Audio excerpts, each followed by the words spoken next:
woke up to a post of Edgar posting false information about Westwick, right?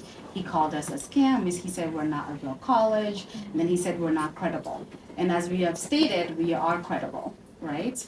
And also he posted negative information about our CEO, Christine, right? And then he went on to post about me personally and said that my mentor, who is Christine, is a fraud, right? And then ended up posting false information.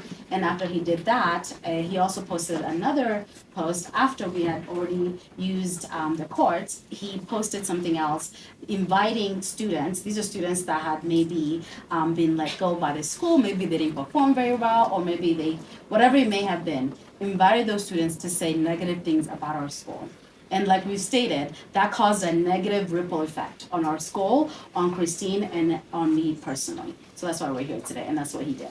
And that's why we're going above and beyond like we have, because we've seeked just so much damage on all of us as a whole. And like I've said, I've lost partnerships that are worth millions in the US because of this. My name is Mwenda Njage. I'm the advocate on record for Christine Nyambura Muturi alias Christina Lewis, Yvonne Mogore, Westwick Institute Limited. I also act alongside Mr. Ndege and Mr. Ian Kibugi. My apologies, I had another matter in Thika for Lesedi Developers Limited, which also has elicited similar publicity, which has made me delay. My apologies for that. I think I'll just speak to the court order, which was issued yesterday in relation to Milimani Commercial Courts, MCC or civil case number E227 of 2024.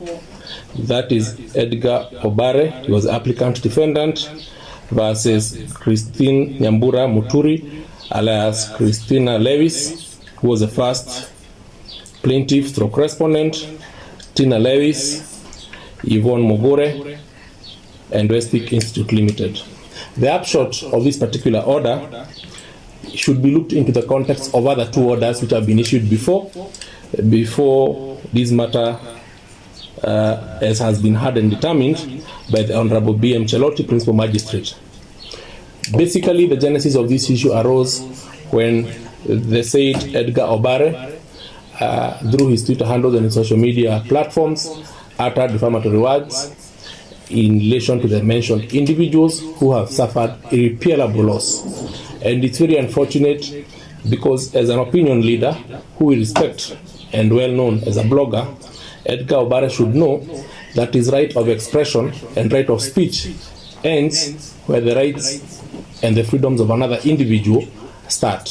Simply meaning, it cannot be that because you have a right of expression and right of speech that you go ahead and defame or utter malicious statements to an individual who is helpless and who may not necessarily have the same media platform to respond accordingly. When these statements, which I think are well known to us, were presented and aired in the media, we wrote a demand letter to the said Edgar Obare requesting him to pull down, extract, and delete those defamatory words to my clients. Instead, he opted to go ahead and broadcast further and not comply with that demand. My clients, being aggrieved, did the right thing before the eyes of God and man and filed a civil case in Milimani, and the court found that they had a case which had overwhelming chances of success, and the first order was an order of injunction. That order of injunction restrained the said Edgar Obare from four things.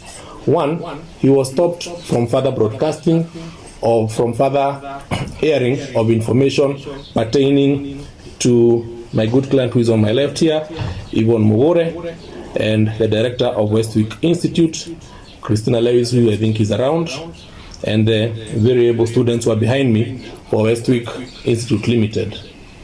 The law is very clear that if somebody is aggrieved or unhappy with a court order, you have two options. One, you can file for a review before the same court and ask it to set it aside, or you can move to the High Court or a higher court to appeal. Regrettably, the said Edgar Obare did not do the two options that were provided for in law. but he refused to pull down, he refused to extract those defamatory words, and he refused to give an apology as the court order had dictated. Felt aggrieved by that action because court orders are not issued in vain. And I want to say this to the members of the press, and I'm happy that you are here, that as a civilized society, when people do not respect court orders, we are likely to go back to the rule of the jungle, the law of anarchy. Because if somebody can get a court order and they're not able to enjoy the fruits of that order, then people will be forced to use extrajudicial ways to satisfy their rights. And that's not an area we wish to be or find ourselves into.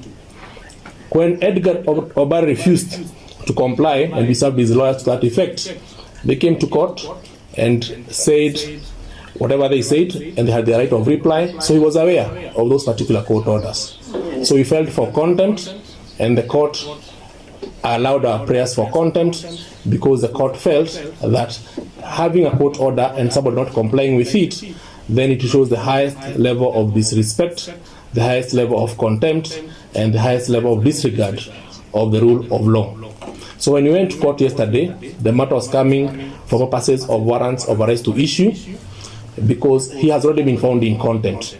What that simply means is that having been found in contempt, he has two options. One, he should present himself in court and the court will pronounce itself on the question of fine, or issue a jail term as the court may please, a jail term not exceeding 6 months. Because now this case has moved from civil to criminal. And I say, speak to you, I'm under instruction to tell you as members of the press that the said Edgar OBARE is now a fugitive, whom my clients have offered 100,000 for anybody who may tell us the whereabouts of the said particular person, because he should present himself in court as per order 1 of this particular court order, and I will read it verbatim. That the Honorable Court hereby issues summons or warrant of arrest orders to the issue for Director of Criminal Investigation to present the defendant hereby being Edgar OBARE, to court for appropriate reliefs and sanctions. The order was issued on 7th of March 2024, and the case is slated for 3rd of April 2024.